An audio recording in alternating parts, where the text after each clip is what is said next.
Assalamualaikum warahmatullahi wabarakatuh. Selamat pagi anak kelas 9 yang Bapak banggakan. Semoga kita senantiasa dalam keadaan sehat walafiat. Selanjutnya, di sini Bapak akan menjelaskan tentang pasar bebas ya. Silahkan dibuka halaman 27. Yaitu pasar bebas. Jadi sistem perdagangan bebas memudahkan arus modal, barang, dan tenaga kerja antar negara tanpa hambatan yang dapat menghambat proses perdagangan. Artinya pasar bebas ini negara tidak dipersulit ya, dan tidak terlalu banyak hambatan dalam proses perdagangan. Dan beberapa contoh masyarakat perdagangan bebas yang berlaku di dunia antara lain, yang pertama mungkin dulu juga Bapak pernah sampaikan, ada namanya MEA, Masyarakat Ekonomi ASEAN ya.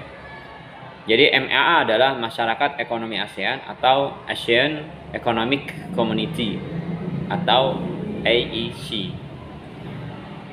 MEA memungkinkan suatu negara menjual barang dan jasa dengan mudah ke negara-negara di seluruh Asia Tenggara.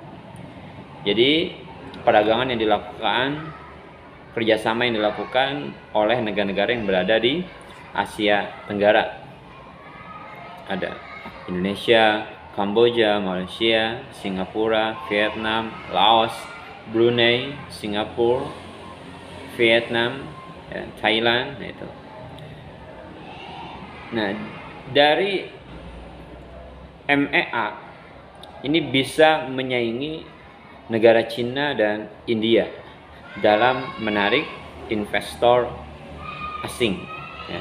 Jadi investor itu adalah orang yang melakukan investasi, itu namanya investor. Kemudian masyarakat ekonomi ASEAN tidak hanya membuka area perdagangan barang atau jasa, tapi juga pasar tenaga kerja profesional seperti dokter, pengacara, atau juga akuntan. Tujuan utama dibentuk MEA atau IEC ya. Ingatin tuh Masyarakat Ekonomi ASEAN atau dalam bahasa Inggrisnya Asian Economic Community. Yang pertama, tujuan daripada MEA adalah menciptakan pasar tunggal yang mencakup negara-negara ASEAN sekaligus pusat produksi atau production house, dengan kaitannya dengan elemen produk aktivitas ekonomi bebas. Jadi tujuannya adalah ingin membentuk pasar tunggal yang memang satu-satunya pasar bebas yang ada di kawasan Asia Tenggara. Selanjutnya yang kedua, tujuan MEA adalah meratakan pemberdayaan ekonomi kawasan ASEAN dengan sasaran utama revitalisasi usaha kecil dan menengah atau UKM. Jadi ingin meningkatkan masyarakat yang memang memiliki usaha kecil menengah atau UKM. Jadi akan didorong ya, akan dikembangkan ya produk-produk dari hasil UKM itu sendiri. Dan yang ketiga, yaitu menjadikan ASEAN sebagai kawasan berdaya saing ekonomi tinggi yang ditandai dengan dikuatkannya peraturan dalam kompetisi ekonomi. Nah, hal tersebut meliputi perlindungan konsumen terhadap hak asasi intelektual atau HAKI. Jadi produk-produk yang dihasilkan oleh masyarakat itu nanti akan terdaftar di dalam HAKI, hak atas kekayaan intelektual. Jadi tidak ilegal gitu ya, jadi resmi ya. Dan yang keempat, mengintegrasikan ekonomi kawasan dengan ekonomi global dengan tujuan dasar untuk meningkatkan peran serta ASEAN dalam peraturan kebijakan global itu. Ya. Selanjutnya, ciri-ciri ASEAN, ciri-ciri MEA. Yang pertama, kawasan ekonomi yang sangat kompetitif, yang memiliki daya saing yang tinggi itu. Yang kedua, memiliki wilayah pembangunan ekonomi yang merata. Jadi tidak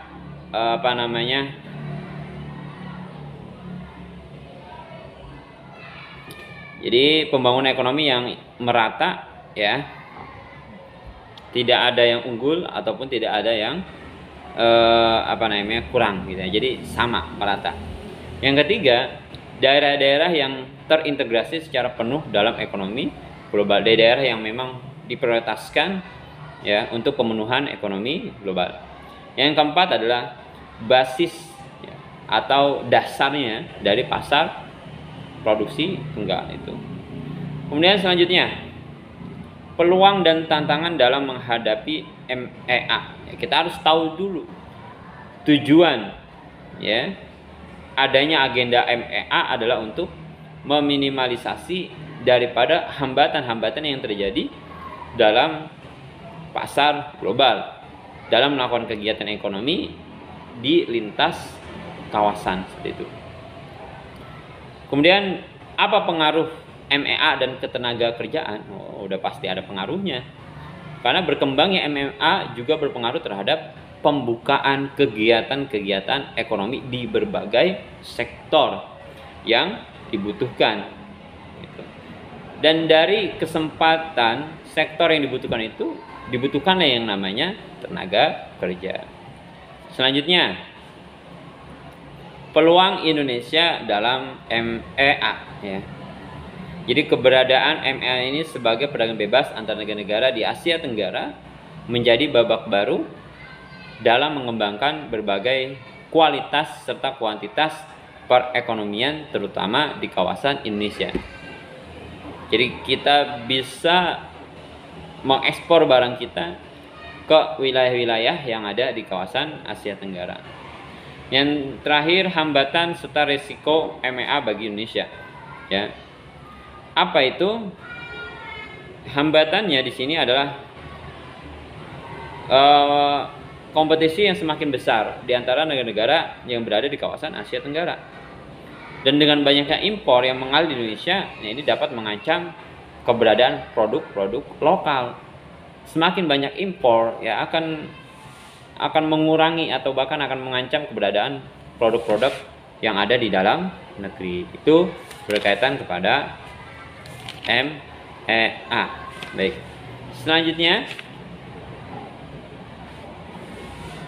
ada yang namanya AFTA, yaitu Asian Free Trade Area, yang didirikan pada tahun 1992 di Singapura pada saat berlangsungnya KTT, konferensi tingkat tinggi yang keempat. Kemudian latar belakang pembentukan AFTA yang pertama adalah hasil kerjasama ASEAN ya, yang dimana kurang menggembirakan. Akhirnya muncullah yang namanya AFTA. Selanjutnya menggalang persatuan regional kawasan untuk meningkatkan posisi dan daya saing. Kemudian yang ketiga, adanya perubahan eksternal, yaitu masa tradisi terbentuknya New World Order atau tatanan dunia baru. Yang keempat, perubahan internal, yaitu adanya kemajuan ekonomi negara-negara anggota selama 10 tahun terakhir. Itu latar belakangnya. Nanti tinggal dibaca kembali ya. Yang kedua, persetujuan pembentukan AFTA. Apa dasar persetujuan?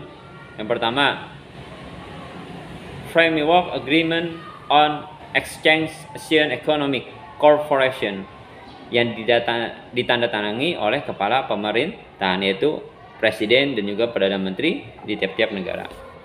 Yang kedua, basis agreement on the common effective provincial tariff atau GEF yang ditandatangani oleh Menteri Perdagangan RI pada saat itu adalah Bapak Arifin M. Siregar. Kemudian ada Menteri Perdagangan Internasional dan Industri Malaysia yaitu Rafi Dah Aziz. Halnya ada Menteri Perdagangan dan Industri Filipina, itu ada Peter de Garucho. Dan ada Perdagangan dan Industri Singapura yaitu Lee Hsien Loong dan Menteri Perdagangan Thailand itu. Jadi kuat sekali ya. Yang ketiga, Singapore Declaration 1992. Ini ditandatangani dalam rangka Singapore Summit pada 28 Januari 1992 oleh kepala negara yang ada di ASEAN itu ya. Dan yang ketiga, kesepakatan Menteri Ekonomi ASEAN ya. Pertemuan para menteri dikumpulkan ya, Menteri Ekonomi khususnya yang ke-26 di Chiang Mai, Thailand pada bulan September tahun 1994. Dan ada beberapa hal yang disepakati ya. Kalian bisa baca di halaman 29. Tujuan pembentukan AFTA yang pertama, guna meningkatkan daya saing ekonomi negara-negara ASEAN dengan menjadikan ASEAN sebagai basis produksi pasar dunia gitu ya. Yang kedua, tujuan adalah menarik para investor yang ingin berinvestasi ke negara-negara yang ada di kawasan Asia Tenggara. Kemudian yang ketiga adalah meningkatkan jumlah ekspor negara-negara anggota ASEAN. Tuh. Ya. Kemudian siapa saja yang menjadi negara AFTA? Ketika kesepakatan AFTA ditandatangani resmi, ada beberapa negara anggota hanya berjumlah 6 pada saat itu. Yaitu ada negara Thailand, Indonesia, Malaysia, Brunei Darussalam, Filipina dan Singapura.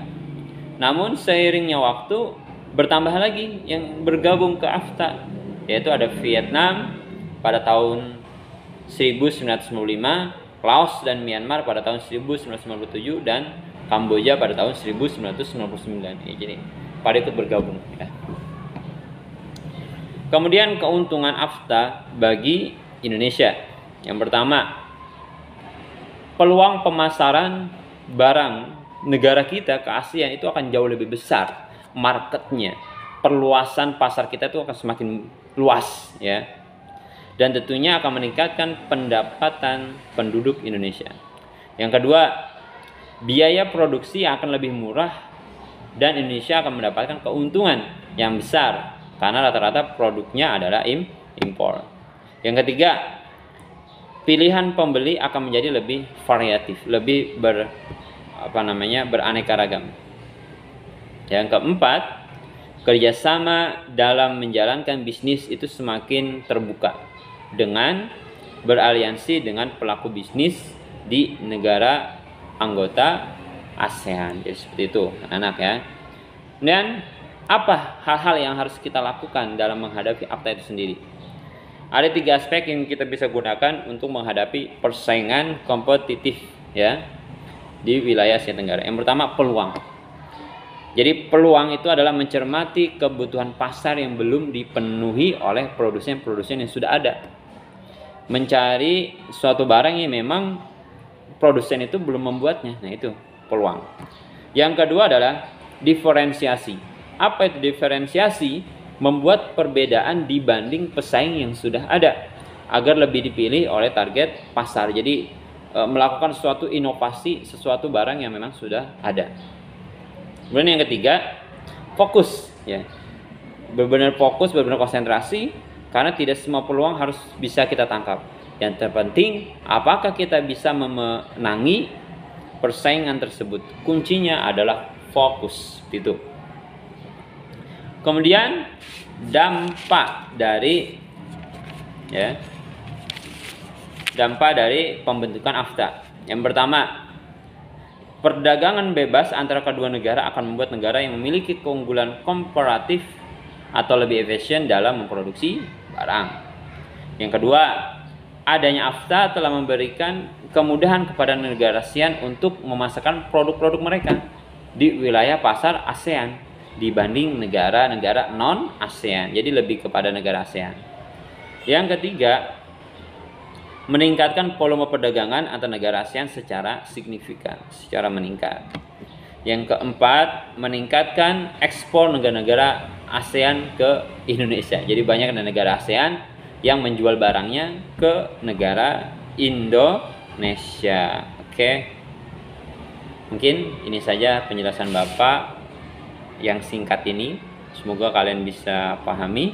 Silakan nanti dibaca kembali ya apa yang sudah Bapak sampaikan. Jangan lupa absen di kolom komentar. Jika tidak absen, jika tidak mengisi kolom komentar, maka Bapak anggap alfa. Oke, terima kasih. Kurang lebih mohon maaf. Assalamualaikum warahmatullahi wabarakatuh.